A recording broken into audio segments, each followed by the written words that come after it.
Ever pondered why some individuals command respect and authority effortlessly while others struggle?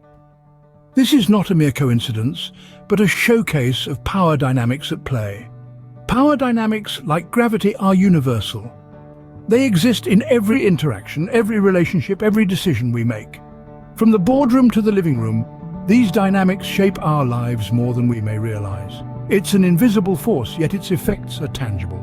Understanding these dynamics can be a game changer. It can shift the balance of a negotiation, strengthen a relationship, or even propel a career. Imagine being able to navigate life with a compass that points you to where the power lies. It's about recognizing the ebb and flow of influence and how to harness it for your benefit. It's about understanding the rules of a game that we're all playing, whether we realize it or not.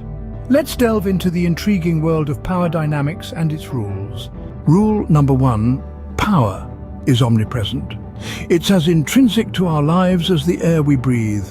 From the microcosm of personal relationships to the macrocosm of international politics, power dynamics weave a complex tapestry that shapes our interactions. Consider this: when you negotiate with your boss for a raise, you're engaging in a power dynamic.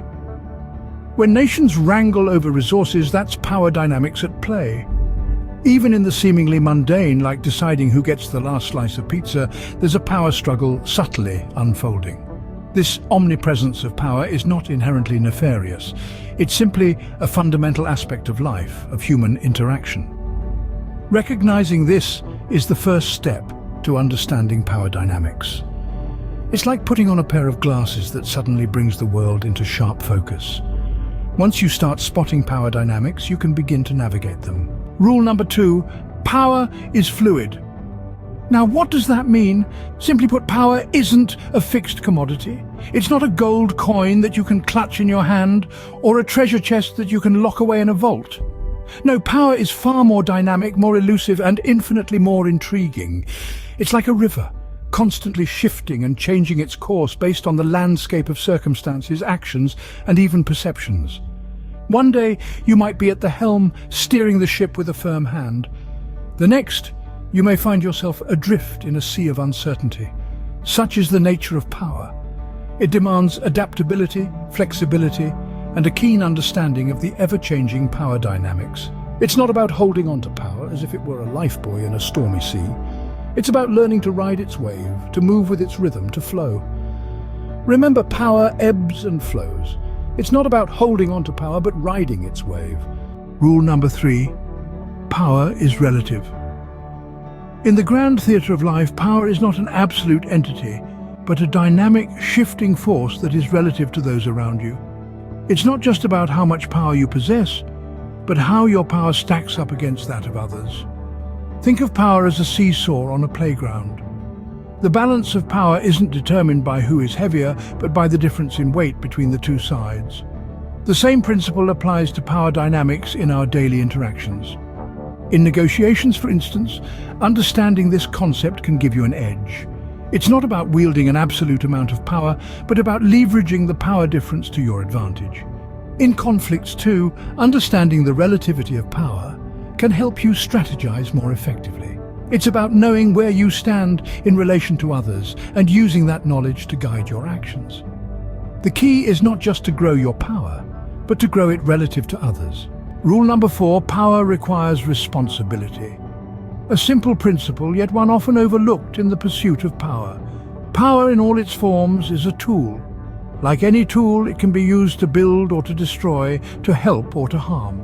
It's crucial to understand that the ethical use of power is not just a moral imperative, but a practical one as well. You see, power that is used irresponsibly to manipulate or coerce is not sustainable. It breeds resentment, resistance, and ultimately rebellion. It's like building a castle on a foundation of sand. It might seem impressive for a while, but sooner or later it will crumble. On the other hand, power that is used responsibly to serve and support is resilient. It builds trust, loyalty, and cooperation. It's like planting a tree. It might take time to grow, but once it does, it provides shade, shelter, and sustenance for years to come. This concept is beautifully encapsulated in the idea of servant leadership. A servant leader is someone who uses their power not for personal gain, but to serve others. They understand that their power is not a privilege to be enjoyed, but a responsibility to be fulfilled. They lead by example, not by authority. They empower, not overpower. They inspire, not intimidate. Servant leadership is not about being weak or submissive. It's about being strong enough to put others before yourself, wise enough to listen before speaking, and humble enough to serve before leading. It's about recognizing that true power comes not from taking, but from giving, not from ruling, but from serving. Servant leadership is a powerful path to sustainable power. It might not be the fastest or the easiest, but it is the most enduring. It's a path that respects the dignity and worth of every individual, that values cooperation over competition, and that prioritizes the common good over personal gain. So remember, my friends, great power comes with great responsibility. Use it wisely. Let's recap the rules of power. Our journey began with the power paradox, the understanding that power is not a fixed resource, but an ever-present force. It's in every interaction, every decision, every relationship. It's as ubiquitous as the air we breathe. Next, we delved into the notion that power is fluid, constantly ebbing and flowing. It's not stagnant, but rather changes hands based on circumstances, actions, and decisions. It's a river, not a lake. We then explored the concept that power is relative. It's not absolute, but rather depends on the context, the situation, and the individuals involved. One's power is never the same in all settings. It adjusts to the environment. Lastly, we confronted the truth that power requires responsibility. With power comes the duty to use it wisely, ethically, and for the greater good. It's not just about having power, it's about how you wield it. Master these rules and you'll become a force to be reckoned with in any power dynamic.